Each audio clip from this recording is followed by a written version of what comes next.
प्रकाश को सूर्य से पृथ्वी तक पहुंचने में 8 मिनट 20 सेकेंड लगता है और सूर्य से पृथ्वी की दूरी 15 करोड़ किलोमीटर है।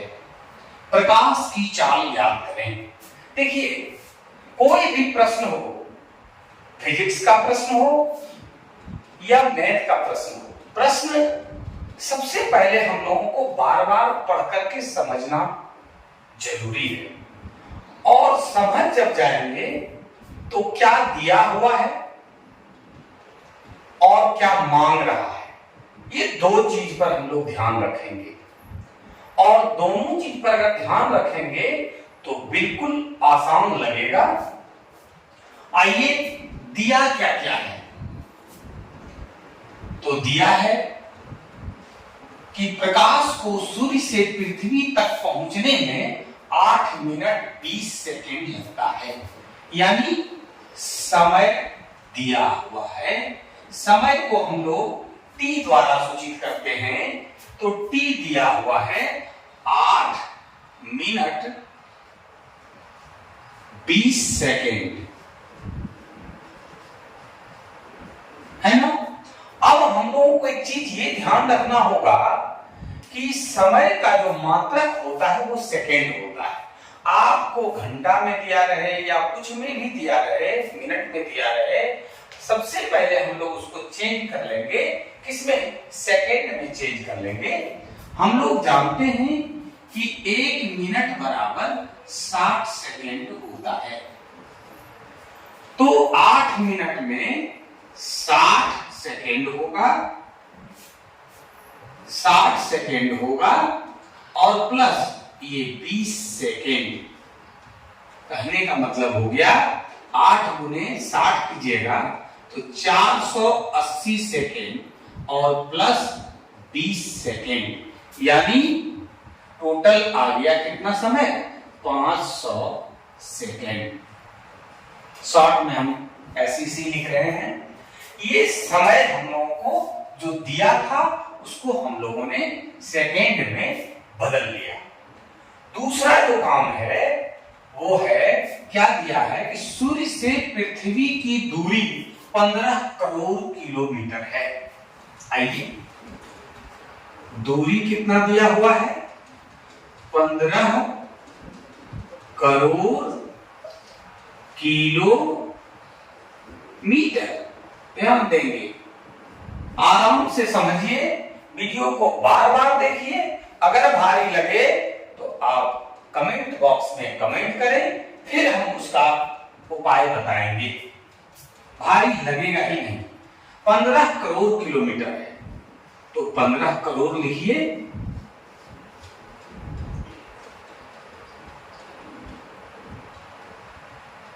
पंद्रह करोड़ किलोमीटर।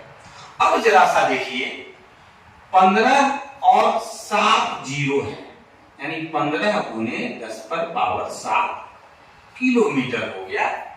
हम इसको वैज्ञानिक संकेतन पद्धति के अनुसार अगर लिखेंगे तो यहां एक अंक के पहले अगर दशमलव देंगे तो ये 1 जीरो क्या होगा? बढ़ जाएगा।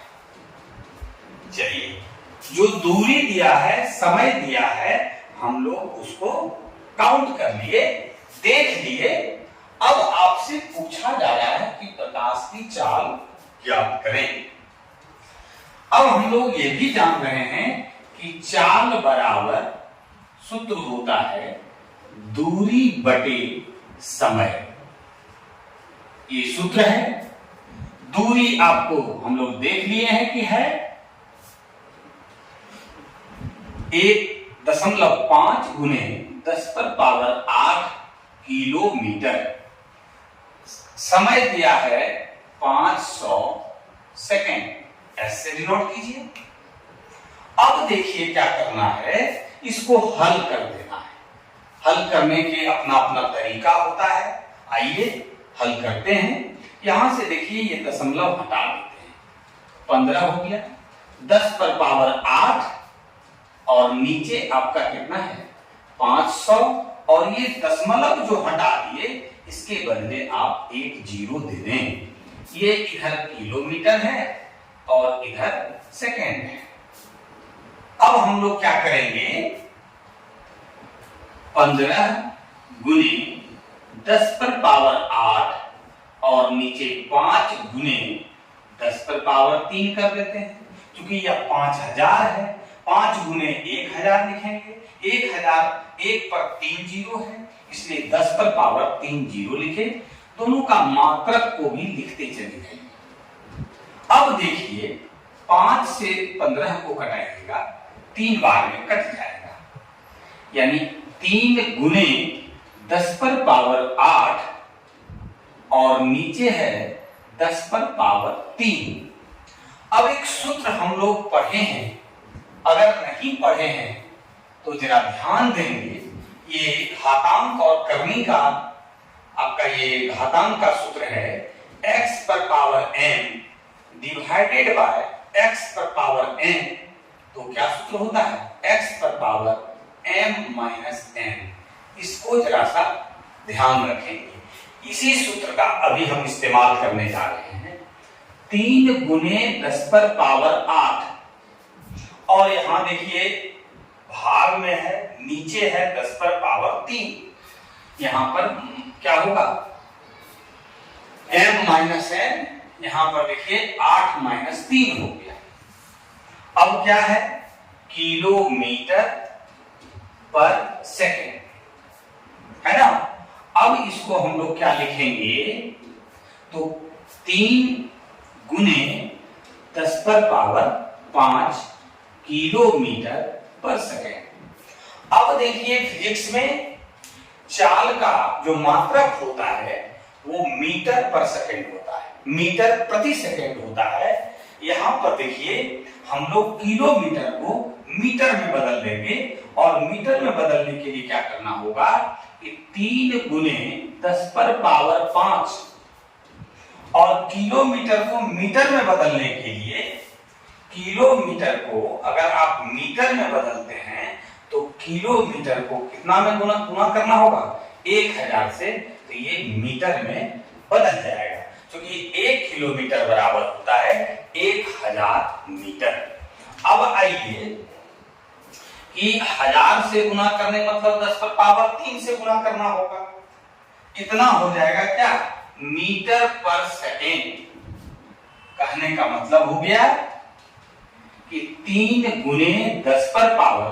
अब यहां देखिए कौन सा सूत्र लगा रहे हैं, एक सूत्र और आप देखिए, x पर पावर m गुने x पर पावर n बराबर होता है x पर पावर m प्लस n। यहां क्या हुआ, अगर गुना रहे तो पावर जुड़ जाता है, अगर भाग रहे तो पावर घटता है। यहां भी क्या होगा, 5 प्लस 3 मीटर पर सेकेंड, यानी बराबर आपका जो आंसर आया वो 3 गुने 10 पर पावर 8 मीटर पर सेकेंड, यही आपका आंसर होगा। यही आपका प्रकाश की जो चाल पूछा जा रहा है, प्रकाश की चाल 3 गुने 10 पर पावर 8 मीटर पर सेकेंड होगा। अब आइए, एक सवाल है कि निर्वात में प्रकाश की चाल 3 गुने 10 पर पावर 8 मीटर पर सेकेंड और एक प्रकाश के कांच में प्रकाश की चाल 1.80 गुने 10 पर पावर 8 मीटर पर सेकेंड है, तो उस कांच के अपवर्तनांक का मान निकालें। हम लोग सबसे पहले जो दिया है उसको लिखेंगे कि निर्वात में प्रकाश की चाल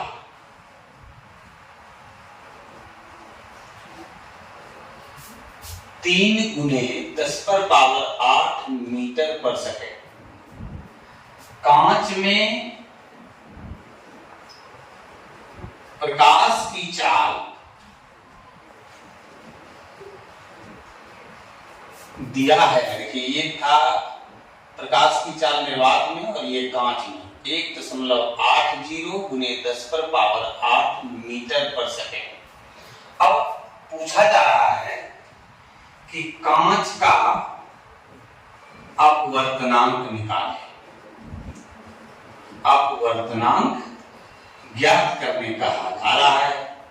तो अपवर्तनांक का सूत्र होता है शून्य में प्रकाश की चाल, शून्य में प्रकाश की चाल बटे उस माध्यम में प्रकाश की चाल, यानी कांच में प्रकाश की चाल। आइए देखें, शून्य में प्रकाश की चाल है 3 गुने 10 पर पावर 8 मीटर पर सेकेंड, और इसमें है कांच में 1.80 गुने 10 पर पावर 8 मीटर पर सेकेंड। मीटर पर सेकेंड से कैंसिल हो गया। ये देखिए आपका 10 पर पावर 8 ये भी कैंसिल हो गया। बचा कितना? 3/1.80। दशमलव अगर हटाएंगे तो दशमलव के बाद देखिए 2 अंक है, ऊपर 2 जीरो होगा और ये कट जाएगा। बचा कितना? 30/18। 6 से कटाइए, 6 पंचे 30, 6 दिया 18, 5/3 भाग दे दीजिए। एक बार में 2 नहीं लगेगा, दशमलव दीजिए। 18, 2। इस तरह से आप लिख सकते हैं 1.66।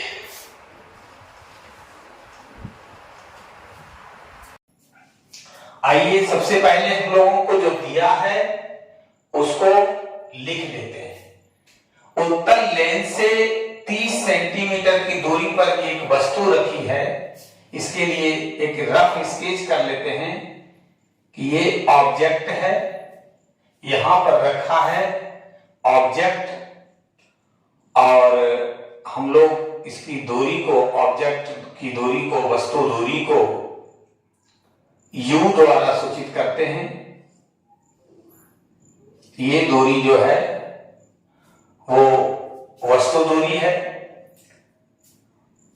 अब है, लिख दीजिए कि वस्तु दूरी u बराबर 30 सेंटीमीटर। एक चीज ध्यान रखिएगा कि प्रकाश केंद्र से बाईं ओर जो मापी जाती है दूरी, आपतित किरण के विपरीत दिशा में जो दूरी मापी जाती है, हम लोगों ने चिन्ह परिपाटी में देखा है, वो ऋणात्मक होता है, माइनस चिन्ह वाला होता है। इसके बाद है कि वास्तविक प्रतिबिंब बन रहा है। ध्यान दीजिएगा कि उत्तल लेंस के द्वारा जब भी वास्तविक प्रतिबिंब बनेगा, कहने का मतलब है लेंस के दूसरी ओर बनेगा।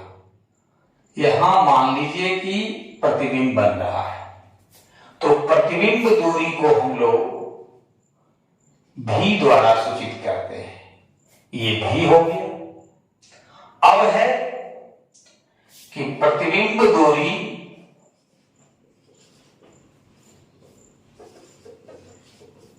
भी बराबर 20 सेंटीमीटर।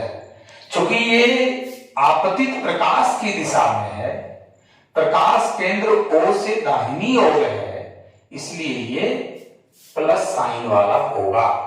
ये हो गया -30 सेंटीमीटर और ये +20 सेंटीमीटर। ध्यान दीजिएगा। अब आपसे फोकस दूरी पूछा जा रहा है।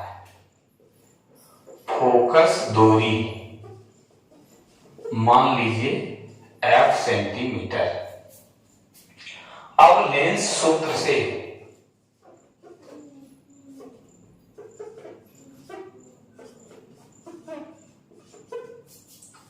लेंस सूत्र क्या होता है? 1/v - 1/u बराबर 1/f। अब देखिए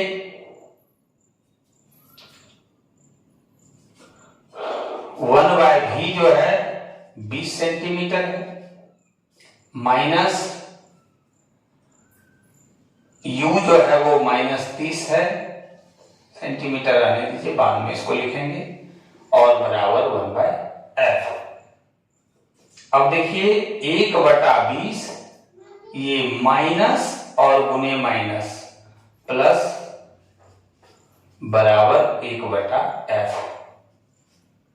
एलसीएम लीजिए 30-20 का 60 होगा, 20 से 60 में भाग दीजिए, भागफल 3 आएगा, 3 को 1 से गुना कीजिए 3, फिर 30 से भाग दीजिए 60 में, भागफल आएगा 2, 1 से उसको गुना कीजिए, गुणनफल होगा 2 बराबर 1/f। 3 और 2 5/60, 5 को 60 से कटा दीजिए, 12 बराबर 1/f। अब देखिए 1/12 बराबर 1/f। अब देखिए f गुना 1 बराबर 12 गुने 1, इसलिए f बराबर 12, क्योंकि सेंटीमीटर की बात हो रही है तो यहां पे सेंटीमीटर में दे देंगे f बराबर 12। अब यहां पर ध्यान दीजिएगा कि फोकस दूरी अगर पॉजिटिव है, इसका मतलब ये उत्तल लेंस है, और उत्तल लेंस की चर्चा भी हो रही है। ये ध्यान रखना है कि उत्तल लेंस की जो फोकस दूरी होती है वो हमेशा धनात्मक होती है, और अवतल लेंस की जो फोकस दूरी होती है वो ऋणात्मक होती है। हम लोग जो है अगला प्रश्न देखते हैं। बार बार हम आप लोग से रिक्वेस्ट कर रहे हैं कि कोई भी सवाल बनाने से पूर्व आप लोग सवाल को बार बार, प्रश्न को बार बार पढ़ेंगे, और जो उसमें दिया हुआ है उसको लिखेंगे। क्या मांगा जा रहा है, फिर उस पर, उसको भी लिखकर उस पर विचार करेंगे कि कौन सा सूत्र लगावे जो हमको, जो मांगा जा रहा है उसका जवाब हम दे पाए। आइए इस तरह का सवाल में आप एक रफ स्केचिंग कर लीजिए। यहां पर एक अवतल लेंस की बात हो रही है, इसलिए हमने एक अवतल लेंस बना लिया।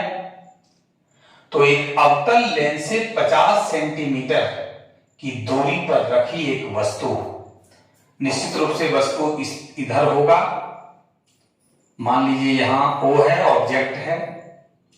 अगर आप इसकी दूरी की बात करेंगे तो ये जो है U से डिनोट करते हैं, ये दूरी आपका वस्तु दूरी है, और लिख दीजिए कि वस्तु दूरी U बराबर 50 सेंटीमीटर। फिर आगे बढ़ते हैं। वस्तु का प्रतिबिंब लेंस से 20 सेंटीमीटर की दूरी पर बनता है। ध्यान दीजिएगा, हम लोग पढ़ चुके हैं, अवतल लेंस में जब भी कोई प्रतिबिंब बनता है तो वो आभासी या काल्पनिक बनता है, और जिस ओर वस्तु रखी होती है उसी ओर प्रतिबिंब भी बनता है। मान लीजिए कि यहां इसका प्रतिबिंब बन रहा है, ये दूरी जो है ये प्रतिबिंब दूरी है। अब चूंकि वस्तु दूरी आपतित प्रकाश के विपरीत दिशा में है, इसलिए ये माइनस होगा। प्रतिबिंब दूरी ये भी द्वारा सूचित करते हैं, ये 20 सेंटीमीटर की दूरी पर बन रहा है लेंस से, लेकिन ये भी आपतित प्रकाश के विपरीत दिशा में है, क्योंकि प्रकाश केंद्र से इस ओर जो मापी जाती है, कहने का मतलब आपतित प्रकाश के विपरीत दिशा में जो दूरी मापी जाती है वो ऋणात्मक चिन्ह के द्वारा दर्शाया जाता है, यानी ये -20 सेंटीमीटर है। अब आपसे फोकस दूरी पूछा जा रहा है, तो फोकस दूरी बराबर f। लेंस सूत्र से लेंस सूत्र क्या है हम लोग जान रहे हैं, 1/v माइनस 1/u बराबर 1/f। मान बैठा दीजिए, माइनस 20 सेंटीमीटर, ये आपका माइनस 50 सेंटीमीटर बराबर 1/f। अब देखिए 1/-20 माइनस माइनस प्लस 1/50 बराबर 1/f। 50 और 20 का अगर आप एलसीएम लीजिएगा 100 आएगा। 20 से अगर आप 100 में भाग दीजिएगा तो भागफल 5 आएगा। 5 को 1 से गुना कीजिएगा तो गुणनफल आपका -5, और ये प्लस 50 से जब इसमें भाग दीजिएगा भागफल 2, 1 से जब गुना कीजिएगा तो गुणनफल 2 आएगा बराबर 1/f। फिर देखिए ये -5 और +2 घटा देंगे, -3/100 बराबर 1/f। अब जरा सा इधर ले आते हैं, 1/f बराबर -3/100। कुछ नहीं किए, इधर वाले को इधर लिखे, इधर वाले को इधर लिखे। अब क्रॉस मल्टीप्लीकेशन कर दीजिए, -3 गुने f 100 गुना 1। अब सेंटीमीटर की बात ले आइए, f बराबर 100/-3। जब आप 3 से 100 में भाग देंगे, है ना, तो आपका आएगा -33.33 सेंटीमीटर। अब यहां हम लोग देख रहे हैं कि माइनस चिन्ह है, और ये हम लोग चिन्ह परिपाटी में सीख चुके हैं कि अवतल लेंस का जो फोकस दूरी होता है वो सदैव ऋणात्मक होता है। कहने का मतलब हुआ कि जो हम लोगों ने सवाल बनाया उसका आंसर बिल्कुल ही सही है। इसलिए यहां पर फोकस दूरी बराबर 33.33 भी दे दीजिए सेंटीमीटर, ये आंसर हुआ। हमेशा याद रखेंगे उत्तल लेंस का जो फोकस दूरी होता है वो धनात्मक होता है, अवतल लेंस का फोकस दूरी ऋणात्मक होता है। कि यदि उत्तल लेंस से 12 सेंटीमीटर की दूरी पर स्थित वस्तु का 4 गुना आवर्धित काल्पनिक प्रतिबिंब बनता हो, तो बताएं कि प्रतिबिंब कहां बनेगा और लेंस की फोकस दूरी क्या है। हम लोग देख लेते हैं कि क्या क्या हमें दिया गया है। तो वस्तु दूरी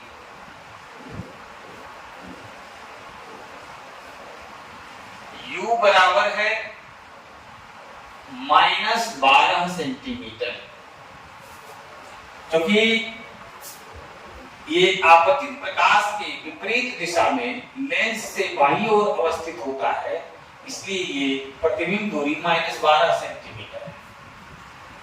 आवर्धन जो है, आवर्धन बराबर 4 दिया हुआ है। ये 4 गुना आवर्धित का मतलब यही होता है, और काल्पनिक प्रतिबिंब बन रहा है, यानी प्रतिबिंब सीधा हो रहा है। तो बताएं कि प्रतिबिंब कहां बनेगा। यानी 2 प्रश्न आपसे इसमें पूछा जा रहा है कि प्रतिबिंब दूरी भी निकालना है और फोकस दूरी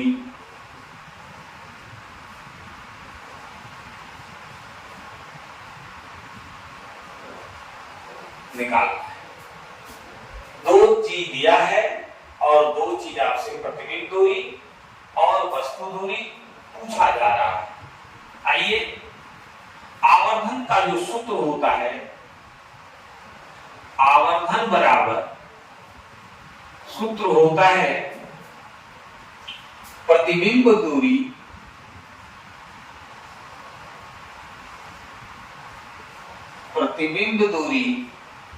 बटे वस्तु दूरी। अब देखिए कि प्रतिबिंब, ये आवर्धन कितना दिया हुआ है, 4। प्रतिबिंब दूरी हमको निकालना है भी, वस्तु दूरी दिया हुआ है -12 सेंटीमीटर। अब देख लीजिए 4 है, नहीं कुछ नीचे है तो 1 होता है। भी गुने 1, क्रॉस मल्टीप्लिकेशन कर रहे हैं, वज्र गुणन जिसको बोलते हैं, कोना कोनी गुणा जिसको कहते हैं, बराबर -12 सेंटीमीटर गुने 4। इसलिए भी यानी प्रतिबिंब दूरी बराबर 12 गुने 4 करेंगे -48 सेंटीमीटर। कहने का मतलब हुआ कि जो पहला प्रश्न का जवाब हमको मिल गया है कि 4 गुना आवर्धित काल्पनिक प्रतिबिंब बनता हो तो बताएं कि प्रतिबिंब कहां बनेगा। तो प्रतिबिंब दूरी जो निकला है वो 48 सेंटीमीटर है। प्रतिबिंब 48 सेंटीमीटर दूर वस्तु के जिस साइड वस्तु रखी हुई है उसी साइड बनती है। प्रतिबिंब दूरी बराबर 48 सेंटीमीटर। ये एक आंसर हमारा आ गया और हमें विश्वास है कि आपको समझ में जरूर आया होगा। अगर समझ में नहीं आवे तो कमेंट बॉक्स में आप कमेंट जरूर करेंगे। आइए इसके बाद दूसरा जो प्रश्न है, फोकस दूरी जो पूछा जा रहा है, ये हम लोगों ने निकाल दिया। फोकस दूरी तो हम लोग लेंस सूत्र से क्या होता है, लेंस सूत्र 1/v माइनस 1/u बराबर 1/f। अब देखिए भी प्रतिबिंब दूरी जो है वो -48 सेंटीमीटर है। फिर देखिए u जो है वो -12 सेंटीमीटर है और बराबर 1/f। 48 सेंटीमीटर ये माइनस, और देखिए ये माइनस गुने माइनस, हम लोग ये जानते हैं कि माइनस गुने माइनस प्लस होता है, प्लस गुने माइनस माइनस होता है, माइनस गुने प्लस माइनस होता है और प्लस गुने प्लस प्लस होता है। ये ध्यान रखेंगे।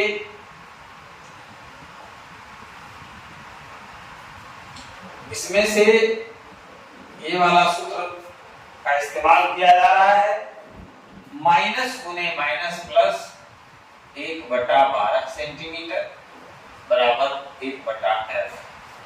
अब देखिए 48 और 12 का जो एलसीएम होगा वो 96 होगा। अब देखिए 48 से जब इसमें भाग देंगे तो भागफल 2 आएगा, -2 गुना 1 करेंगे 2 सेंटीमीटर, प्लस 12 से जब इसमें भाग देंगे तो 8 भागफल आएगा और फिर इसको 8 से गुना करेंगे। अब देखिए ऊपर में सेंटीमीटर नहीं है, मत लिखिए, नीचे है, लिख डालिए, बराबर 1/f। फिर देखिए ये आपका 6 घटा दिए दोनों में, और ये 96 सेंटीमीटर बराबर 1/f। अब देखिए ये 16 बार में कट जाएगा, 16 गुना 6 96 होता है। अब 1/16 सेंटीमीटर बराबर 1/f। अब देखिए f गुना 1, क्रॉस मल्टीप्लिकेशन कर रहे हैं, वज्र गुणन कर रहे हैं। एक एक स्टेप को हम लोग अच्छी तरीके से समझेंगे। और इधर 16 सेंटीमीटर गुना 1, इसलिए f यानी फोकस दूरी बराबर 16 सेंटीमीटर। ये आपका एक आंसर होगा। ध्यान दीजिएगा, दो आंसर है इसमें, दो प्रश्न आपसे पूछा जा रहा है कि प्रतिबिंब दूरी क्या होगा 48 सेंटीमीटर और फोकस दूरी क्या होगा तो 16 सेंटीमीटर। आइए अब हम लोग अगला प्रश्न देखते हैं। बहुत ही इंपॉर्टेंट नेचर का प्रश्न है कि एक उत्तल लेंस की फोकस दूरी 25 सेंटीमीटर है, तो लेंस की शक्ति ज्ञात करें। अब देखिए दिया क्या है, तो फोकस दूरी, ध्यान देंगे कि जो दिया है पहले उसको लिखेंगे। फोकस दूरी बराबर 25 सेंटीमीटर। जैसे ही हम लोगों को सेंटीमीटर मिले, लेंस की क्षमता के केसेस में सब, उसके बाद उसको हम लोग मीटर में बदल लेते हैं। क्योंकि 100 सेंटीमीटर बराबर होता है 1 मीटर, और सेंटीमीटर को मीटर में बदलने के लिए 100 से क्या करना पड़ता है, भाग देना पड़ता है। तो 25/100 ये मीटर हो गया। कहने का मतलब बराबर 0.25 मीटर। आप लोग बहुत आसान तरीका से ये जानते होंगे कि दशमलव में कैसे दशमलव भिन्न में बदलना है साधारण भिन्न से। तो यहाँ 2 जीरो है, दाहिनी ओर से आप गिनती प्रारंभ करें। जैसे 5 है तो 1 गिने, फिर 2 को दूसरा, 1 2 2 जीरो है, 2 अंक के बाद दशमलव दे दें और ये जीरो इधर दे दें, 0.25 मीटर। अगर सेंटीमीटर में बदले हैं तब, सेंटीमीटर को मीटर में बदले हैं तब। अब आइए लेंस की शक्ति, लेंस की शक्ति P बराबर वाट, यही हमसे पूछा जा रहा है हम लोग से। अब देखिए कि P बराबर 1/f, ये सूत्र है। तो 1/0.25 मीटर है। अब देखिए इसको भाग देना है किसमें, 100 में, दशमलव हटा दिए 1, और दशमलव के बाद 2 अंक है तो 2 जीरो दे दिए। अब देखिए कि 100/25 और नीचे है मीटर, मीटर को अभी ऊपर नहीं ले जाना, क्या होगा 4 बार में कट जाएगा, 25 गुने 4 करेंगे 100 आ जाएगा। तो 4 और नीचे है मीटर, मीटर को हम जैसे ही ऊपर ले जाएंगे तो क्या होगा, मीटर इनवर्स। इसलिए कि हम लोग जानते हैं कि 1 अगर x है तो x को ले जाएंगे तो क्या होगा, x inverse, x to the power -1, या फिर x टू दी पावर -1 को अगर इस साइड लाइएगा तो 1/x होता है। इस चीज को हम लोग समझेंगे सबसे पहले। अब देखिए कि मीटर इनवर्स बराबर होता है D। तो ये हो गया 4D, लेंस की शक्ति 4 डायोप्टर हो गया, 4 मीटर इनवर्स हो गया। हम लोग जानते हैं कि मीटर इनवर्स लेंस की शक्ति का एसआई मात्रक होता है, जबकि डायोप्टर उसका प्रचलित मात्रक है। आइए कि निर्वात में प्रकाश की चाल, निर्वात में प्रकाश की चाल 3 × 10⁻⁸ मीटर पर सेकंड हो तो 1.50 अपवर्तनांक वाले कांच में प्रकाश की चाल क्या होगी। अब देखिए जो दिया है आप लिखिए पहले उसको, हम लोग उसको देखते हैं, हम लोग उसको पहले लिखते हैं कि निर्वात में प्रकाश की चाल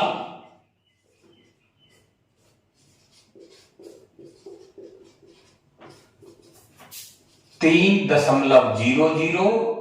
10⁸ मीटर पर सेकेंड। अपवर्तनांक दिया हुआ है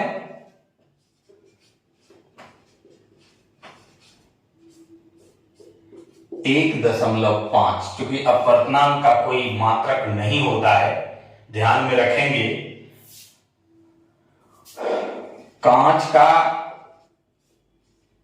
कांच में प्रकाश की चाल आपसे पूछा जा रहा है। अब आइए कि अपवर्तनांक का सूत्र होता है जो हम लोगों ने पढ़ा।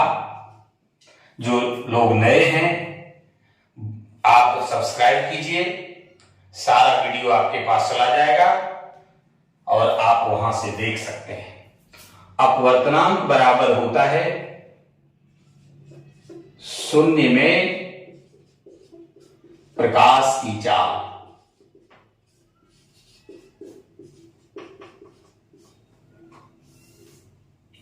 और बटे उस माध्यम में प्रकाश की चाल। यहां माध्यम की बात हो रही है कांच, तो कांच में प्रकाश की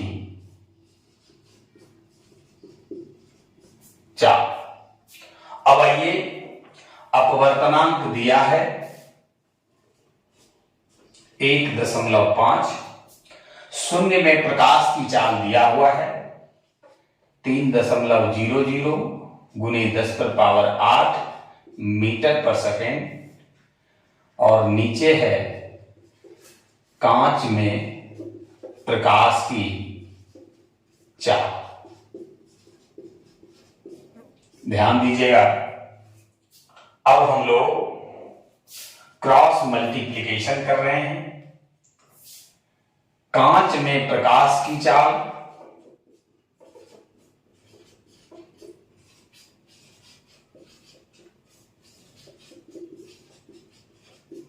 और गुना 1.5 बराबर होगा 3.00 × 10⁸ मीटर पर सेकेंड। इसलिए कांच में प्रकाश की चाल बराबर 3.00 × 10⁸ मीटर पर सेकेंड, और ये गुना में है, बराबर के उस साइड ले चलते हैं तो ये भाग में आ जाएगा। हम लोग पक्षांतरण के नियम जानते हैं कि इधर अगर प्लस है उस पक्ष में ले जाएंगे माइनस होगा, अगर इधर माइनस है उधर ले जाएंगे तो प्लस होगा, इधर अगर गुना है तो इधर अगर ले जाएंगे तो भाग होगा, अगर इधर भाग है इधर लाएंगे तो गुना होगा। ये पक्षांतरण के नियम हैं। एक पक्ष से दूसरे पक्ष में अगर आप राशि को ले जाते हैं, कोई संख्या को ले जाते हैं, तो इस तरह से उसको बदलते हुए ले जाना है। यहां आप देखिए पक्षांतरण के नियम हैं। पक्ष अंतरण करने का नियम। हर चीज को बारीकी से समझिए, जब समझेंगे तो आपको भारी नहीं लगेगा। अगर आप नहीं समझेंगे तो निश्चित रूप से आपको भारी लगेगा। लेकिन मैं आपसे वादा किया हूं आपको भारी नहीं लगने देंगे, इसलिए कि अगर आपको भारी लग गया तो मेरा पढ़ाना और बताना बेकार है। आइए अब यहां पर 1.5 है, यहां 3 पॉइंट के बाद 0 है, उसका कोई मतलब नहीं है। ये 2 बार में आपका कट जाएगा। 2 गुने 10 पर पावर 8 मीटर पर सेकेंड, यही आपका आंसर हुआ। कांच में प्रकाश की चाल, कांच में प्रकाश की चाल आपका 2 गुने 10 पर पावर 8 मीटर पर सेकेंड हो गया। अब हम लोग आज का अगला प्रश्न देखेंगे। मैं आप सब लोग को याद दिला देना चाहता हूं कि ये आंकिक प्रश्न का दूसरा क्लास है। पहला वीडियो देखने के लिए डिस्क्रिप्शन में लिंक शेयर किया गया है, आप वहां से देख सकते हैं। आइए प्रश्न देखते हैं कि हवा में जाती हुई प्रकाश की एक किरण किसी पारदर्शी पदार्थ पर आपतित होती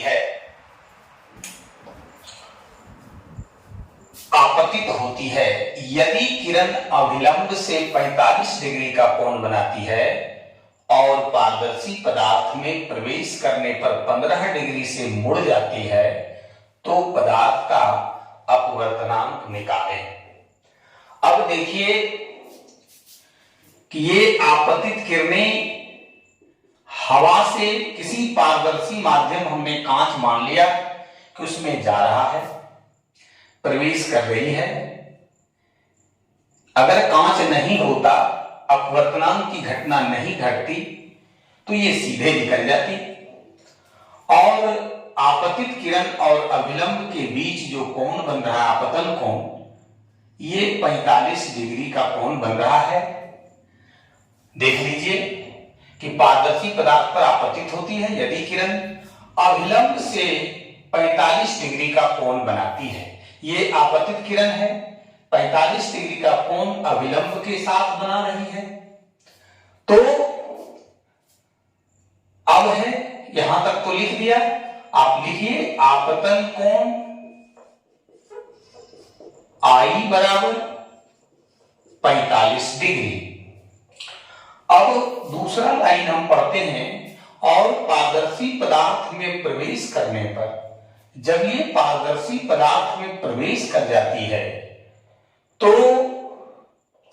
15 डिग्री से मुड़ जाती है, क्योंकि अपवर्तन हो रहा है, अपने वास्तविक पथ से ये मुड़ रही है।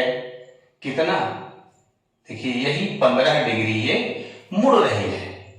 ये हमारा जो अपवर्तन कोण R है, अपवर्तन कोण R बराबर, हम लोग जानते हैं कि ये 45 डिग्री, तो ये भी 45 होता, लेकिन अपवर्तन कोण क्या कर रहा है? 45 डिग्री, और 15 डिग्री ये मुड़ रहा है, विचलित हो रहा है अपवर्तन के कारण, यानी 30 डिग्री। अब हम लोग अपवर्तन के दूसरा गति नियम या स्नेल के नियम से, जिसमें है कि साइन आई बटे साइन आर बराबर एक नियतांक होता है। इस तरह से पढ़े हैं। ये हम अपवर्तनांक बराबर लिखेंगे, साइन आई है साइन 45 डिग्री, साइन आर है साइन 30 डिग्री। हम लोग जानते हैं, त्रिकोणमिति में पढ़े हैं कि साइन 45 का मान 1/√2 होता है और साइन 30 का मान 1/2 होता है। अब एक चीज हम लोग जानते हैं, नहीं जानते हैं, ध्यान लीजिए, A बटा B बटा C बटा D अगर है तो इसको हम लोग A बटा B गुने D बटा C करते हैं। इसी पर आधारित अभी हम हल कर रहे हैं।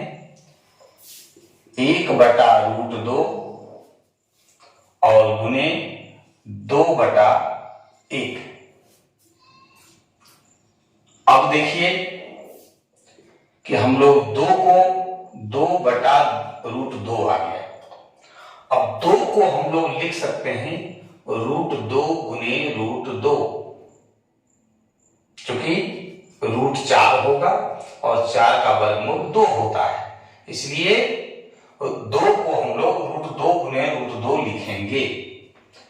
√2 गुने √2 अब बटे √2, ये कैंसिल हो गया। √2 बराबर √2 का मान होता है 1.414 होता है। 2 अंक तक भी आप आंसर कर सकते हैं, 1.414 भी लिख सकते हैं। यही आपका अपवर्तनांक ज्ञात हुआ। किसी व्यक्ति को अपनी दूर की दृष्टि को संशोधित करने के लिए -5.5D क्षमता के लेंस की आवश्यकता है। देखिए, कोई भी प्रश्न जब आपसे पूछा जाता है तो आप सबसे पहले प्रश्न को बार बार पढ़ करके समझने का प्रयास कीजिए। जब तक कि प्रश्न को आप समझेंगे नहीं, आप उसका जवाब नहीं दे पाएंगे। प्रश्न में क्या दिया है आप उसको नोट करें, क्या मांगा जा रहा है उस पर बात करें और सोचें कि आखिर क्या करें जो मांगा जा रहा है हम उसका जवाब दे पाए। तो यहां कह रहा है किसी व्यक्ति को अपनी दूर की दृष्टि को संशोधित करने के लिए -5.5D क्षमता के लेंस की आवश्यकता है। अब देखिए, दूर की दृष्टि को संशोधित करने के लिए इट मींस यहां निकट दृष्टि दोष है, इसलिए दूर की संशोधित कर रहा है। और निकट दृष्टि दोष में ये -D की बात हो रही है, कहने का मतलब अवतल लेंस की आवश्यकता पड़ती है। अब आगे आइए, अपनी निकट की दृष्टि को संशोधित करने के लिए, निकट दृष्टि संशोधित करने का मतलब इसको दूर दृष्टि दोष है। दूर की वस्तु स्पष्ट रूप से दिखाई पड़ रही है, जबकि निकट की वस्तु दिखाई नहीं पड़ रही है, इसलिए उसको संशोधित करने के लिए उसे 1.5D प्लस में है। इट मींस यहां उत्तल लेंस की बात हो रही है, क्षमता के लेंस की आवश्यकता है। संशोधित करने के लिए आवश्यक लेंस की फोकस दूरी क्या होगी, ये आपसे पूछा जा रहा है। सीधा सीधी जान लीजिए कि आपको लेंस की क्षमता दिया है और फोकस दूरी पूछ रहा है। तो 2 प्रश्न है इसमें, दूर की दृष्टि के लिए और निकट की दृष्टि के लिए। आइए हम लोग देखते हैं। भारी नहीं लगना चाहिए, बिल्कुल आसान तरीके से हम लोग सीखेंगे, है ना। तो सबसे पहले दिया क्या है, 1 नंबर वाले दूर की दृष्टि के लिए देखिए लेंस की क्षमता, लेंस की क्षमता यानी इसको हम लोग मान लेते हैं P1 कितना दिया हुआ है -5.5D। तो फोकस दूरी पूछा जा रहा है, तो फोकस दूरी मान लीजिए F1 बराबर वाट, यही आपसे पूछा जा रहा है। हम लोग जानते हैं कि P बराबर 1/F होता है। ये लेंस की क्षमता का सूत्र होता है। आपसे F पूछ रहा है, यानी F1 और P1 अगर कर दें तो F1 बराबर 1/P1 होगा। कहने का मतलब 1/-5.5D। अगर आप इसमें भाग दे देते हैं, 1 में देख लीजिए भाग देते हैं, 1 है और ये 5.5 है, तो 5.5 को हटाएंगे तो ये कितना हो जाएगा 10, लिख दीजिए 10। अब जिसे 55 से 10 में भाग देना है तो क्या करेंगे, 0 देना होगा। फिर देखिए एक बार में आप लगाए, कितना आया, 5 घटेगा 4, और फिर दे दीजिए इसमें 8 बार में लगाइएगा, 8 गुने 5 कीजिएगा 40, फिर 8 गुने 5 कीजिएगा 40, है ना। जैसे 8 गुने 5 किए 40, बचा 4, 8 गुने 5 करेंगे 40 और 4 44, इस तरह से कितना बचेगा, 10। अब देखिए कितना आ गया, 0.18 मीटर आ गया।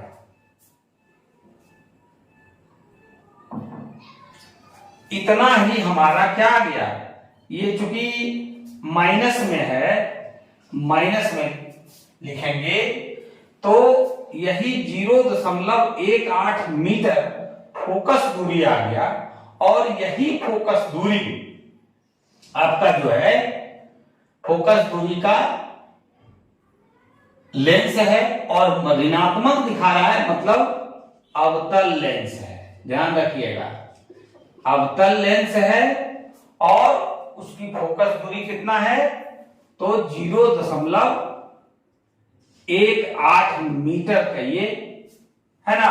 अगर सेंटीमीटर में पूछा जाए तो फिर इसको सेंटीमीटर में बदल दीजिएगा, 18 सेंटीमीटर आ जाएगा। तो ये हमारा जो है क्या होगा, 0.18 मीटर की फोकस दूरी अगर हम यहां लगाएंगे तो उसको अपनी दूर की दृष्टि संशोधित हो जाएगी। अब दूसरा नंबर जो सवाल है, ध्यान दीजिएगा, दूसरा नंबर जो सवाल पूछा जा रहा है उसमें कह रहा है कि लेंस की क्षमता P2 दिया हुआ है प्लस 1.5 D, है ना।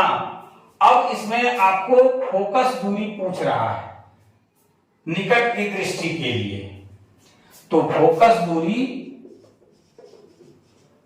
हो जाएगा F2 बराबर 1, डायरेक्ट लिखिए F2 बराबर 1/P2। और अगर आप 1/1.5 D लिख दीजिए, फिर देखिए दशमलव को हटाएंगे तो 10 आएगा, और 10 में आप 15 से भाग दे दीजिए, 0 देंगे, 15 से आप कितना बार में, 6 बार में लगाएंगे, 90 आएगा, घटाइएगा फिर दशमलव दीजिएगा, तो फिर 6 बार में लगाइएगा। इस तरह से ये आसान दशमलव है, 6 आते रहेगा। तो आप यहां पे लिख सकते हैं 0.66 मीटर, क्योंकि डी को ऊपर ले जाएंगे तो डायोप्टर से जब रिलेटेड होता है तो फोकस दूरी मीटर में होता है, ये अंडरस्टूड है, थोड़ा सा ध्यान रखेंगे। इसको हम लोग 6-7 मीटर भी लिख सकते हैं। एक आंसर ये हुआ। अब यहां देखिए प्लस में आ रहा है फोकस दूरी, इट मीन्स ये उत्तल लेंस है, ध्यान दीजिएगा। इसमें दूरदृष्टि दोष से युक्त व्यक्ति था और उसको सुधार के लिए 0.67 मीटर फोकस दूरी वाला उत्तल लेंस की आवश्यकता पड़ेगी, और इसको अगर वो लगाएगा चश्मे के रूप में तो उसका संशोधित हो जाएगा और दिखाई पड़ेगी। आज का जो अगला प्रश्न है उस पर जरा सा देखें, उसको गौर करें। हम लोग पहले प्रश्न को समझते हैं कि एक निकट दृष्टि दोष से पीड़ित व्यक्ति 80 सेंटीमीटर दूर तक ही स्पष्ट रूप से देख पाता है। इस दोष को संशोधित करने के लिए आवश्यक लेंस की प्रकृति तथा क्षमता क्या होगी। दो प्रश्न पूछा जा रहा है कि लेंस की प्रकृति क्या होगी, और दूसरा है उस लेंस की क्षमता क्या होगी। इन दोनों पर 2 प्रश्न आपसे पूछा जा रहा है। ध्यान देंगे दिया क्या है। एक निकट दृष्टि दोष से पीड़ित व्यक्ति, हम लोग जान रहे हैं निकट दृष्टि दोष से पीड़ित व्यक्ति को निकट की वस्तु देखने में कोई परेशानी नहीं होती है, जबकि दूर स्थित वस्तु को देखने में उन्हें परेशानी होती है। यहां पर हम देखेंगे कि वस्तु दूरी होगा अनंत। अनंत को इस प्रकार से डिनोट करते हैं और माइनस में होगा, इसलिए कि अवतल लेंस, क्योंकि निकट दृष्टि दोष है तो अवतल लेंस होगा, और अवतल लेंस की जो वस्तु दूरी होती है वो ऋणात्मक होती है। इसके बाद है प्रतिबिंब दूरी, क्योंकि प्रतिबिंब बनाता कहां से है, तो प्रतिबिंब दूरी ये हो गया u, ये हो गया v बराबर -80 सेंटीमीटर। अब आइए इस दोष को स्पष्ट रूप से देख पाता है। इस दोष को संशोधित करने के लिए यानी आवश्यक लेंस की प्रकृति तथा क्षमता क्या होगी, फोकस दूरी इसका निकालना है। फोकस दूरी f बराबर 1। लेंस सूत्र से देखिए, लेंस सूत्र क्या कहता है, 1/v -1/u बराबर 1/f। 1/v यानी 1/-80 सेंटीमीटर, 1/-इन्फिनिटी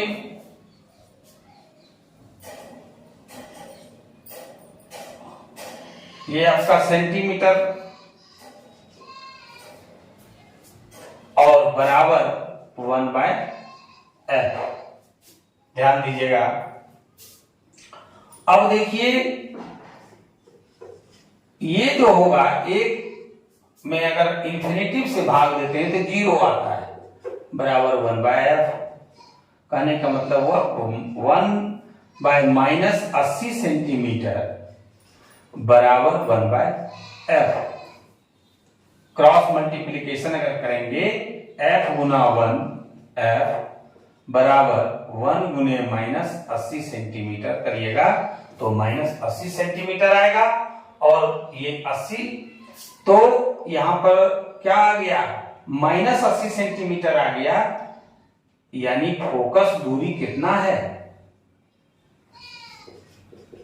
80 सेंटीमीटर। और ये कौन सा लेंस है, क्योंकि माइनस में है इसलिए यह अवतल लेंस है। ध्यान दीजिएगा, ये कौन सा लेंस है, अवतल लेंस है, माइनस में दिखा रहा है। हम लोग जानते हैं कि अवतल लेंस की जो फोकस दूरी होती है वो सदैव ऋणात्मक होती है। इसका ध्यान रखेंगे कि अवतल लेंस जो है वो -80 सेंटीमीटर है, यहां पर आप 80 सेंटीमीटर देख सकते हैं। अब जब 80 सेंटीमीटर है तो इसकी क्षमता क्या होगी, लेंस की प्रकृति तो हमने दिखा दिया कि वो 80 सेंटीमीटर फोकस दूरी वाला क्या होगा, अवतल लेंस होगा, लेकिन उसकी क्षमता क्या है, तो क्षमता पर अगर बात करते हैं तो सबसे पहले f बराबर -80 सेंटीमीटर है। इसको बदल लेंगे हम लोग किस में, मीटर में। मीटर में बदलने के लिए क्या करना होगा, 100 से भाग दें, यानी -0.8 मीटर आ गया। अब लेंस की क्षमता, ध्यान दीजिए कि लेंस की क्षमता P बराबर 1/f, यानी 1/-0.8 मीटर कहिए।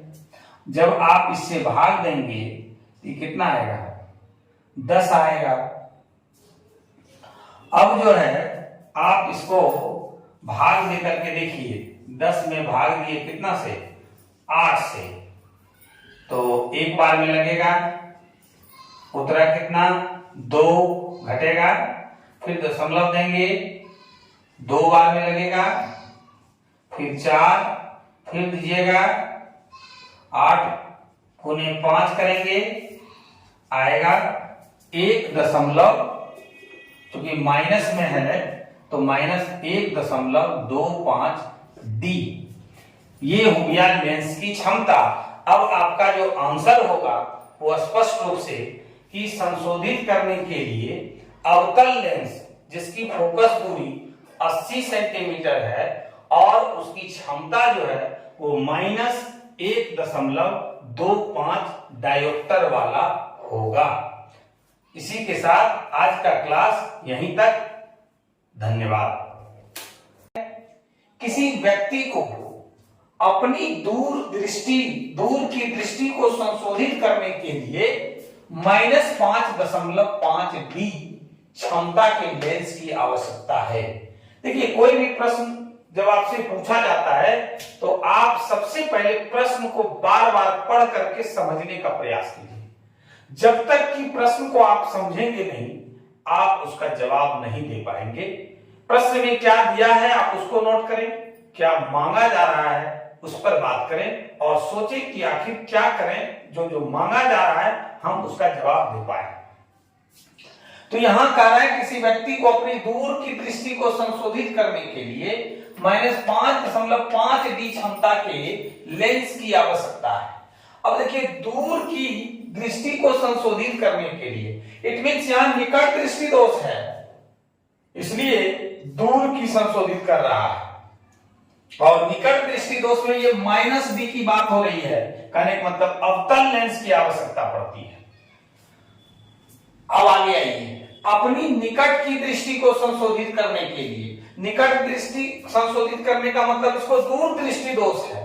दूर की वस्तु स्पष्ट रूप से दिखाई पड़ रही है जबकि निकट की वस्तु दिखाई नहीं पड़ रही है, इसलिए उसको संशोधित करने के लिए उसे 1.5 डी प्लस में है। इट मींस यहां उत्तल लेंस की बात हो रही है, क्षमता के लेंस की आवश्यकता है। संशोधित करने के लिए आवश्यक लेंस की फोकस दूरी क्या होगी, ये आपसे पूछा जा रहा है। सीधा सीधी जान लीजिए कि आपको लेंस की क्षमता दिया है और फोकस दूरी पूछ रहा है। तो 2 प्रश्न है इसमें, दूर की दृष्टि के लिए और निकट की दृष्टि के लिए। आइए हम लोग देखते हैं। भारी नहीं लगना चाहिए, बिल्कुल आसान तरीके से हम लोग सीखेंगे, है ना। तो सबसे पहले दिया क्या है, 1 नंबर वाले दूर की दृष्टि के लिए देखिए लेंस की क्षमता, लेंस की क्षमता यानी इसको हम लोग मान लेते हैं P1 कितना दिया हुआ है -5.5 डी। तो फोकस दूरी पूछा जा रहा है, तो फोकस दूरी मान लीजिए F1 बराबर वाट, यही आपसे पूछा जा रहा है। हम लोग जानते हैं कि P बराबर 1/f होता है। ये लेंस की क्षमता का सूत्र होता है।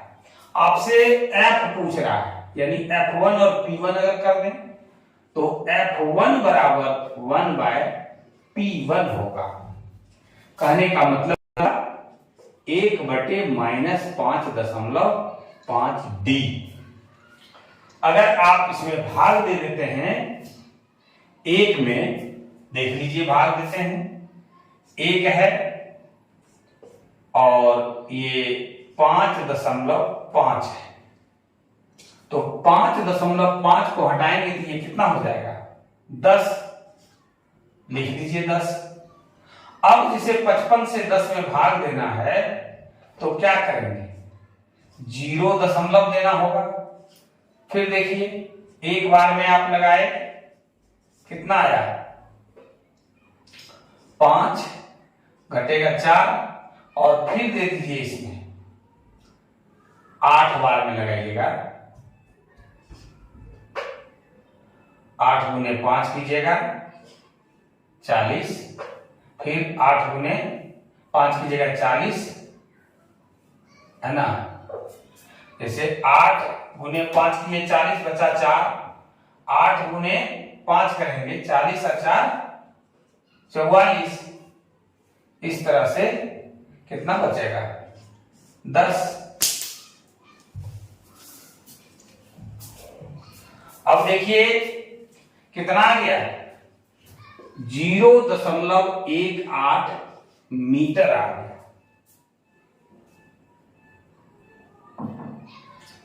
इतना ही हमारा क्या आ गया, ये चूंकि माइनस में है, माइनस में लिखेंगे तो यही 0.18 मीटर फोकस दूरी आ गया। और यही फोकस दूरी आपका जो है फोकस दूरी का लेंस है और ऋणात्मक दिखा रहा है, मतलब अवतल लेंस है। ध्यान रखिएगा, अवतल लेंस है और उसकी फोकस दूरी कितना है तो 0.18 मीटर का ये है ना। अगर सेंटीमीटर में पूछा जाए तो फिर इसको सेंटीमीटर में बदल दीजिएगा, 18 सेंटीमीटर आ जाएगा। तो ये हमारा जो है क्या होगा 0.18 मीटर की फोकस दूरी अगर हम यहां लगाएंगे तो उसको अपनी दूर की दृष्टि संशोधित हो जाएगी। अब दूसरा नंबर जो सवाल है ध्यान दीजिएगा, दूसरा नंबर जो सवाल पूछा जा रहा है उसमें कह रहा है कि लेंस की क्षमता P2 दिया हुआ है प्लस 1.5 D, है ना। अब इसमें आपको फोकस दूरी पूछ रहा है निकट की दृष्टि के लिए, तो फोकस दूरी हो जाएगा F2 बराबर 1। डायरेक्ट लिखिए F2 बराबर 1/P2। और अगर आप 1/1.5 D लिख दीजिए, फिर देखिए दशमलव को हटाएंगे तो 10 आएगा और 10 में आप 15 से भाग दे दीजिए, 0 देंगे। 15 से आप कितना बार में 6 बार में लगाएंगे 90 आएगा, घटाइएगा फिर दशमलव दीजिएगा तो फिर 6 बार में लगाइएगा। इस तरह से ये आसान दशमलव है, 6 आते रहेगा। तो आप यहां पे लिख सकते हैं 0.66 मीटर, क्योंकि डी को ऊपर ले जाएंगे तो डायोप्टर से जब रिलेटेड होता है तो फोकस दूरी मीटर में होता है, ये अंडरस्टूड है, थोड़ा सा ध्यान रखेंगे। इसको हम लोग 6-7 मीटर भी लिख सकते हैं। एक आंसर ये हुआ। अब यहां देखिए प्लस में आ रहा है फोकस दूरी, इट मींस ये उत्तल लेंस है। ध्यान दीजिएगा, इसमें दूरदृष्टि दोष से युक्त व्यक्ति था और उसको सुधार के लिए 0.67 मीटर फोकस दूरी वाला उत्तल लेंस की आवश्यकता पड़ेगी। और इसको अगर वो लगाएगा चश्मे के रूप में तो उसका संशोधित हो जाएगा और दिखाई पड़ेगी।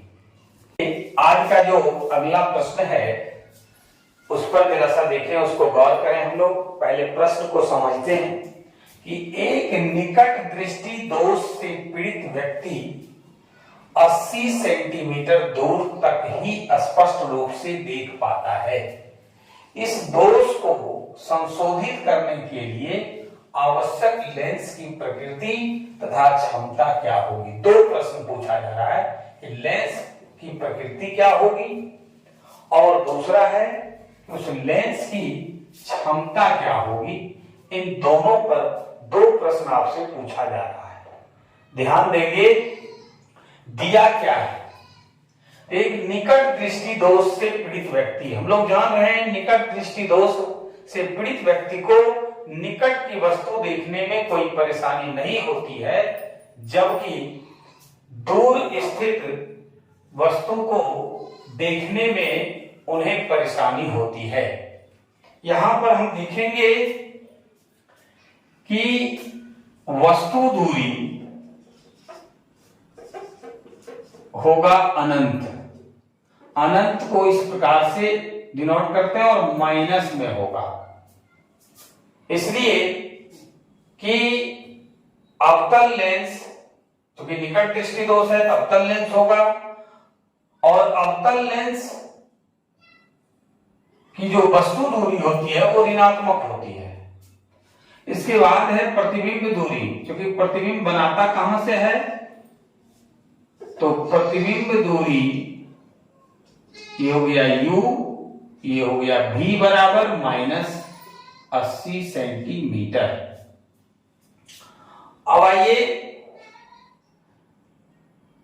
इस दोष को स्पष्ट रूप से देख पाता है। इस दोष को संशोधित करने के लिए यानी आवश्यक लेंस की प्रकृति तथा क्षमता क्या होगी, फोकस दूरी इसका निकालना है। फोकस दूरी f बराबर 1। लेंस सूत्र से देखिए, लेंस सूत्र क्या कहता है, 1/v - 1/u बराबर 1/f।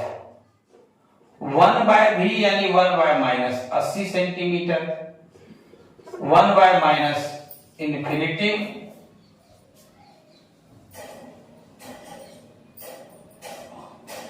ये आपका सेंटीमीटर, और बराबर 1/f। ध्यान दीजिएगा। अब देखिए ये जो होगा, एक में अगर इन्फिनिटिव से भाग देते हैं तो 0 आता है, बराबर 1/f। कहने का मतलब हुआ 1/-80 सेंटीमीटर बराबर 1/f। क्रॉस मल्टीप्लीकेशन अगर करेंगे, f गुना 1f बराबर 1 गुने -80 सेंटीमीटर करिएगा तो -80 सेंटीमीटर आएगा, और ये 80 तो यहां पर क्या आ गया, -80 सेंटीमीटर आ गया, यानी फोकस दूरी कितना है, 80 सेंटीमीटर। और ये कौन सा लेंस है, क्योंकि माइनस में है इसलिए यह अवतल लेंस है। ध्यान दीजिएगा, ये कौन सा लेंस है, अवतल लेंस है, माइनस में दिखा रहा है।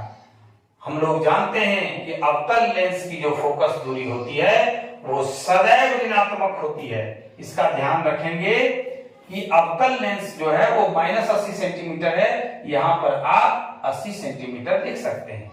अब जब 80 सेंटीमीटर है तो इसकी क्षमता क्या होगी, लेंस की प्रकृति तो हमने दिखा दिया कि वो 80 सेंटीमीटर फोकस दूरी वाला क्या होगा, अवतल लेंस होगा, लेकिन उसकी क्षमता क्या है, तो क्षमता पर अगर बात करते हैं तो सबसे पहले f बराबर -80 सेंटीमीटर है। इसको बदल लेंगे हम लोग किस में, मीटर में। मीटर में बदलने के लिए क्या करना होगा, 100 से भाग दे, यानी -0.8 मीटर आ गया।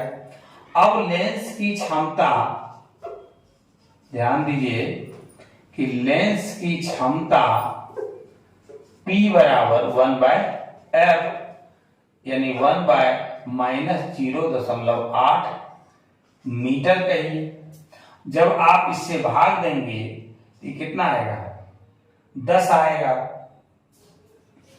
अब जो है आप इसको भाग दे करके देखिए, 10 में भाग दिए कितना से, 8 से, तो एक बार में लगेगा, उतरा कितना, 2 घटेगा, फिर दशमलव देंगे, 2 बार में लगेगा, फिर 4, फिर दीजिएगा 8 गुने 5 करेंगे, आएगा 1.8 क्योंकि माइनस में है तो -1.25 डी, ये हो गया लेंस की क्षमता। अब आपका जो आंसर होगा वो स्पष्ट रूप से कि संशोधित करने के लिए अवतल लेंस जिसकी फोकस दूरी 80 सेंटीमीटर है और उसकी क्षमता जो है वो -1.25 डायोप्टर वाला होगा। इसी के साथ आज का क्लास यहीं तक। धन्यवाद। यदि 8 मिली कूलम आवेश को, यानी आवेश दिया हुआ है, आवेश को हम लोग क्यों द्वारा सूचित करते हैं? 8 मिली कूलम। अब 8 मिली कूलम आवेश को अनंत से किसी बिंदु P तक लाने में किया गया कार्य कितना बता रहा है? कार्य को हम लोग W द्वारा सूचित करते हैं, वो है 0.96 जूल। तो बिंदु P पर, यानी जो जहां पर लाया गया, उस पर विद्युत विभव आपसे पूछा जा रहा है। विद्युत विभव V बराबर वाट। अब देखिए कि अगर Q आवेश दिया हुआ है मिली कूलम में और अगर इसको कूलम में बदलना है तो 1000 से भाग दे दीजिए, ये कूलम हो जाएगा 8 और इस तरह से दिखाते हैं 10⁻³ कूलम। अगर इसको ऊपर ले जाइएगा 8 गुने 10⁻³ कूलम, ये हमारा आवेश निकल गया। अब देखिए विद्युत विभव V बराबर होता है W/Q। W कितना है? 0.96 जूल और Q हमारा जो आवेश है वो 8 × 10⁻³ कूलम। अब देखिए इसको घटा देंगे, जैसे गणित में हम सवाल को सॉल्व करते हैं। 0.96 है, पॉइंट को अगर हम हटा दिए तो क्या होगा? 100 नीचे हो जाएगा। पहले से आपका 8 है और ये 10⁻³ है, इसको ऊपर ले जाइएगा तो 10⁻³ हो जाएगा। अब जूल प्रति कूलम, क्योंकि ऊपर जूल है नीचे कूलम है। अब देखिए कि 96 है और इसको बदल दीजिए 8 गुने 100, 2 0 से 2 0 कैंसिल करा दीजिए, ये 12 बार में जो है 96 कैंसिल होगा। 120 जूल प्रति कूलम, और जूल प्रति कूलम को ही वोल्ट करते हैं। इतना भी आंसर हो गया। ये आपका हम लोगों को विद्युत विभव निकाल लिए 120 वोल्ट। अब देखिए तो अगला जो आपका अंकित प्रश्न है बहुत ही इंपॉर्टेंट है, बराबर आपसे पूछा जाने वाला सवाल है। आइए इसको जरा देखें। सबसे पहले हम लोग सवाल को पढ़ेंगे, समझेंगे, क्या दिया है उसको नोट करेंगे, क्या मांग रहा है उसको देखेंगे। तो यदि एक तार से 15 मिनट में 450 कूलम आवेश प्रवाहित हो तो विद्युत धारा का मान क्या होगा? सबसे पहले समय दिया हुआ है 15 मिनट। फिजिक्स में मिनट में कोई काम नहीं होता है, जो भी होता है सेकेंड में होता है। इसको सेकेंड में बदल दीजिए, कितना हो गया? इतना सेकेंड हो गया, 900 सेकेंड। दूसरा आपको आवेश आवेश Q बराबर दिया है 450 कूलम। पूछ क्या रहा है? विद्युत धारा, विद्युत धारा I बराबर वाट। अब देखिए कि समय आवेश दिया है, विद्युत धारा आपसे पूछा जा रहा है। हम लोग जानते हैं I बराबर विद्युत धारा बराबर आवेश बटे time, Q by T. Q कितना है? 450 कूलम और ये है 900 सेकेंड। अब आप इसको बदल दीजिए, 1/2 कूलम पर सेकेंड, यानी कूलम पर सेकेंड को हम लोग क्या बोलते हैं? 1/2 यानी हाफ एम्पियर बोलते हैं। क्या बोलते हैं? एम्पियर बोलते हैं। यही आपका जो विद्युत धारा आपसे मांगा जा रहा था वो आ गया कितना? 0.5 एम्पियर। इसको बार बार आप देखिए, अगर समझ में नहीं आवे तो आप हमें कमेंट करके जरूर बताइए। अब देखिए अगला जो प्रश्न है वह बहुत ही इंपॉर्टेंट है कि एक प्रतिरोधक के सिरों पर बैटरी जोड़ने से वोल्ट मीटर का पठन 10 वोल्ट मिलता है। कहने का मतलब हुआ कि विभवांतर भी जो है वो दिया हुआ है 10 वोल्ट। पहला लाइन पढ़े हम, एक प्रतिरोधक के सिरों पर बैटरी जोड़ने से वोल्ट मीटर जो पठन देता है, रीडिंग देता है, वो 10 वोल्ट देर बता रहा है विभवांतर। अब दूसरा कह रहा है यदि प्रतिरोधक में 0.05 एम्पियर की धारा प्रवाहित होती है, यानी धारा I बराबर 0.05 एम्पियर है ना। अब आपसे पूछा क्या जा रहा है? प्रतिरोध क्या होगा? प्रतिरोध R बराबर क्या होगा? इसका प्रतिरोध क्या होगा? सबसे पहले हम लोग देखेंगे विभवांतर दिया हुआ है, धारा दिया हुआ है, प्रतिरोध पूछ रहा है। हम लोग ओम के नियम से R बराबर V बटे I सूत्र पढ़े हैं। प्रतिरोध का सूत्र होता है विभवांतर बटे धारा। V है हमारा 10 वोल्ट, I है 0.05 एम्पियर। अब इसको बदल दीजिए, जैसे सॉल्व करते हैं कर दीजिए।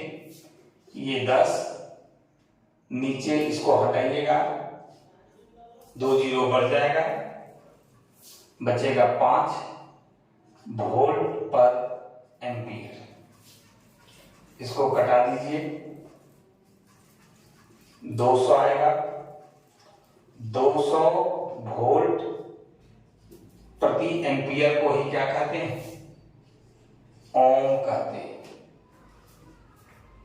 ये आपका आंसर होगा। आइए बिल्कुल आसान तरीके से हम लोग सीखते हैं कि यदि 2 ओम, 3 ओम तथा 5 ओम के 3 प्रतिरोधकों को पार्श्व क्रम या समांतर क्रम में संयोजित किया जाए तो संयोजन का जो समतुल्य प्रतिरोध होगा उसका मान क्या होगा? अब देखिए 3 प्रतिरोध दिया हुआ है। R1 है 2 ओम, R2 है 3 ओम और R3 है 5 ओम। आपसे पूछा जा रहा है समतुल्य प्रतिरोध आरपी ये आपको निकालना है। अब आइए, बहुत ही आसान है। हम लोग जो पिछले चैप्टर में पढ़े हैं कि समांतर क्रम में अगर प्रतिरोधकों का समूहन किया जाए, संयोजन किया जाता है, तब उसका जो समतुल्य प्रतिरोध होता है उसका व्युत्क्रम बराबर सभी प्रतिरोधकों के व्युत्क्रमों का योग। कहने का मतलब 1/R1 plus 1/R2 plus 1/R3। अब देखिए 1/RP बराबर 1/R1 है 2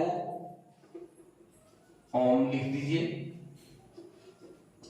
प्लस 1/3 ओम, क्योंकि R2 3 है, और ये 1/5 ओम, R3 5। फिर आइए बराबर 2, 3 और 5 का अगर एलसीएम निकालेंगे तो 30 आएगा। 2 से 30 में अगर भाग दीजिएगा तो भागफल 15 आएगा। 15 को अगर आप 1 से गुना करेंगे तो कितना आएगा? 15 आएगा। 3 से जब 30 में भाग दीजिएगा भागफल 10 आएगा। 10 को 1 से गुना कीजिएगा तो 10 आएगा। 5 को 30 से भाग दीजिएगा 6 भागफल आएगा। फिर 6 को 1 से आप गुना कीजिएगा तो 6 आएगा। कहने का मतलब हुआ R1/RP बराबर 15, 10, 25 और 6 31/30 ओम। अब आइए कि अगर हम आरपी को इसको उलट देते हैं तो ये भी क्या हो जाएगा? 30/31 ओम। अगर यहां 31 होता ऊपर में भी तो 1 आता। ऐसे भी मान आपका लगभग जो है क्या होगा? 1 आएगा। 1 ओम लगभग कर दीजिए, ये आपका आंसर होगा। हम लोगों ने क्या देखा? ध्यान दीजिएगा कि जब 2, 3 और 5 ओम के 3 प्रतिरोधकों का समांतर क्रम में संयोजन किया जाए तो उसका समतुल्य प्रतिरोध जो होगा वो 1 ओम होगा। अगर आपको समझ में नहीं आ रही, कोई परेशानी हो तो हमें कमेंट करके जरूर बताएंगे, और अगर अच्छा लगे तो लाइक और शेयर जरूर करें। जो लोग अभी तक चैनल को सब्सक्राइब नहीं किया है, सब्सक्राइब जरूर करें। अब देखिए अगला जो सवाल है बहुत ही अच्छा सवाल है कि 2 ओम, 3 ओम तथा 6 ओम के 3 प्रतिरोधकों को किस प्रकार जोड़ा जाए कि समतुल्य प्रतिरोध 1 ओम हो। अब देखिए यहां पे हमको समझना पड़ेगा कि प्रश्न क्या है। 3 प्रतिरोधक है, उसको किस प्रकार जोड़ा जाए? कहने मतलब श्रेणी क्रम में उसका संयोजन किया जाए या समांतर क्रम में किया जाए? किसमें किया जाए कि उसका समतुल्य प्रतिरोध 1 दिया हुआ है। आइए देखते हैं। सबसे पहले R1 दिया हुआ है 2 ओम, R2 दिया हुआ है 3 ओम तथा R3 दिया हुआ है 6 ओम। समतुल्य प्रतिरोध भी दिया हुआ है। समतुल्य प्रतिरोध दिया हुआ है 1 ओम। अब हम लोग जोड़ करके देखते हैं कि 1 ओम श्रेणी क्रम में आता है या समांतर क्रम में आता है। पहला जो स्टेज है हम लोग इसको श्रेणी क्रम में जोड़ते हैं। श्रेणी क्रम में संयोजन करने पर समतुल्य प्रतिरोध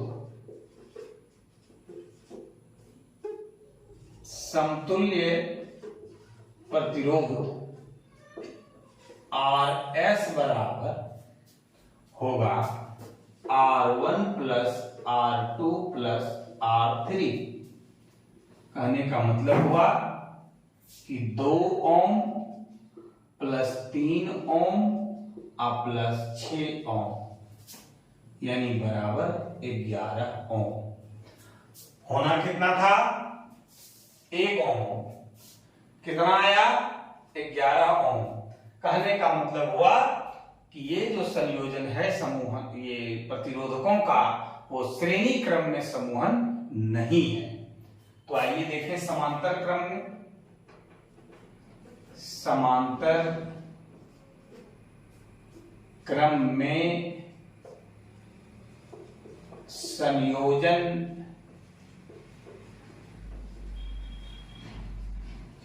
करने पर समतुल्य प्रतिरोध आरपी 1/RP बराबर 1/R1 plus 1/R2 plus 1/R3। आइए 1/R1 कितना है? 2 ओम। R2 है 3 ओम। R3 है 6 ओम। 2, 3 और 6 का अगर एलसीएम निकालिएगा तो आएगा 12 ओम।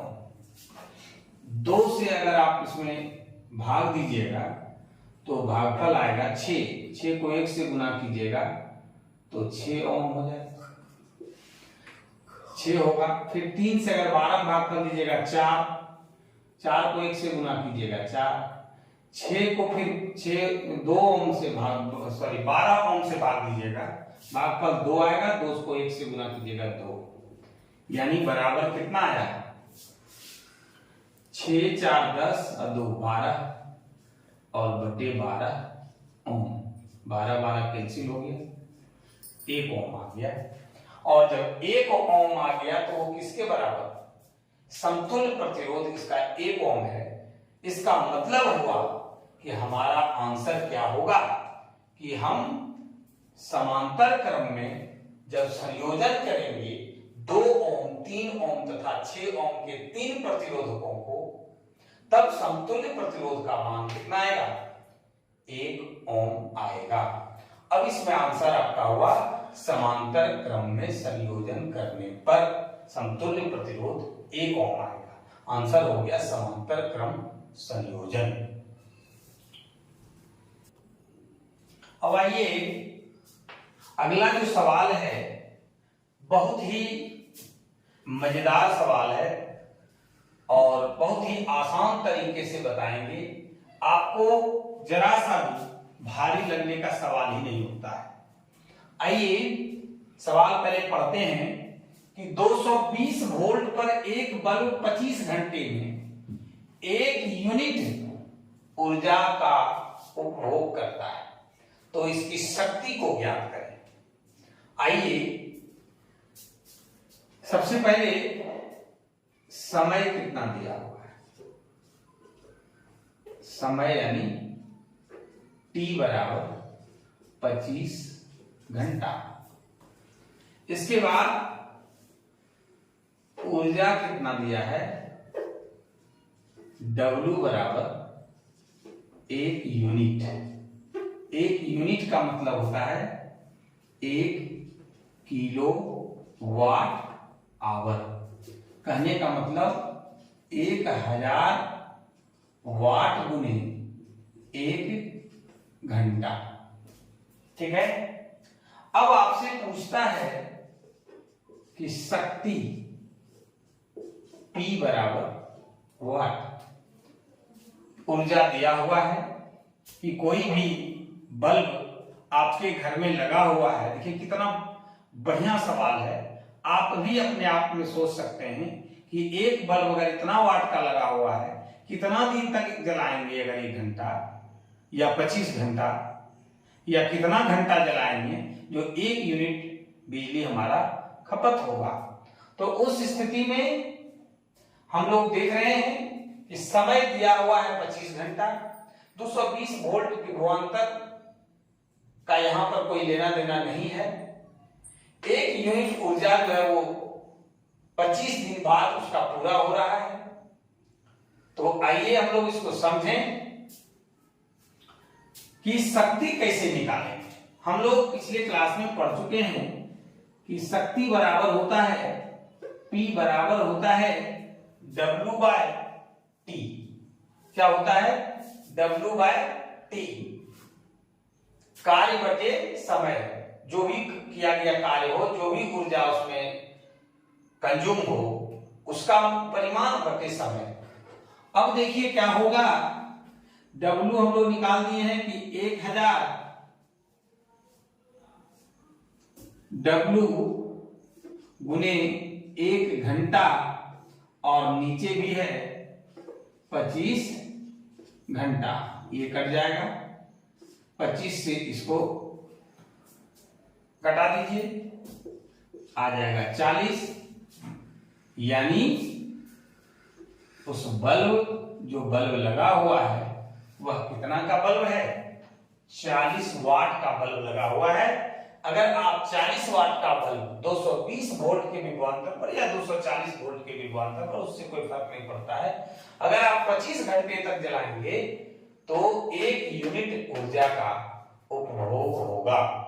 बिल्कुल ही आसान तरीके से बताया गया है। आप वीडियो को बार बार देखें। किसी तरह का कोई भी टॉपिक में कोई परेशानी हो, आप हमें कमेंट करके जरूर बताएं। आगे की क्लास में हम लोग पढ़ेंगे विद्युत धारा चैप्टर से जो भी रिलेटेड ऑब्जेक्टिव क्वेश्चन है, वस्तुनिष्ठ प्रश्न है, उसको हम लोग पढ़ेंगे, उसको देखेंगे। आज की क्लास में बस इतना ही। धन्यवाद।